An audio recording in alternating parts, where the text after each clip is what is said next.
মৌনী অমাবস্যায় অমৃত স্নান শুরুর আগে কুম্ভে দুর্ঘটনা, হুড়োহুড়িতে পদপিষ্ট হয়ে একাধিক মৃত্যুর আশঙ্কা, আহত বেশ কয়েকজন, ভর্তি হাসপাতালে।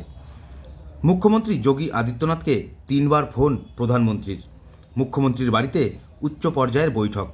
এই প্রসঙ্গে বুধবার দুপুর 1টা নাগাদ জেলা কংগ্রেস কার্যালয়ে সাংবাদিক বৈঠকে অধীর চৌধুরীকে প্রশ্ন করা হলে তিনি বলেন, ইউপি সরকারের বিরুদ্ধে আমাদের অভিযোগ রয়েছে।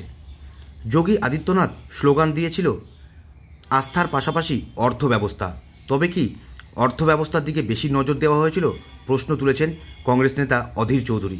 তিনি এদিন সাংবাদিক বৈঠকে আর কি জানিয়েছেন, শুনে নেব তার বক্তব্য। এই সরকারের পক্ষ থেকে এবং কুম্ভ মেলা যারা পরিচালনা করছে তাদের তরফ থেকে সারা দেশ জুড়ে যেভাবে প্রচার হয়েছে তাতে মানুষের ঢল নামবে, এটা খুব স্বাভাবিক ছিল। এটার মধ্যে কিছু অপ্রত্যাশিত ছিল না, কারণ এটা মহাকুম্ভ। মহাকুম্ভ তাকেই বলে যেটা 144 বছর একবার হওয়ার সম্ভাবনা আছে।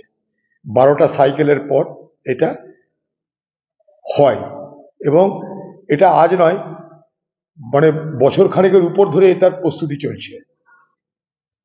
তার সত্ত্বেও কেন আজকে এই দুরবস্থা হলো, কেন এই বিপদ হলো, কেন এত ব্যবস্থাপনার ত্রুটি থাকলো, সেটাকে সামনে রেখে নিশ্চয়ই আজকে ইউপি সরকারের বিরুদ্ধে আমাদের অভিযোগ আছে।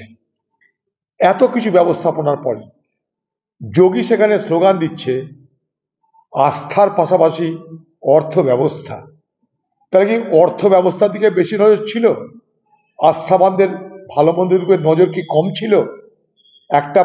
একটা রাজ্যের মুখ্যমন্ত্রী যদি বলে আস্থার পাশে অর্থ ব্যবস্থা, তাহলে সেখানে অর্থকে গুরুত্ব দেওয়া হয়, সেখানে মানুষের সুবিধা অসুবিধাকে গুরুত্ব দেওয়া হয় না। তাই আজকে এত বড় বিপর্যয় হয়েছিল মনে করি।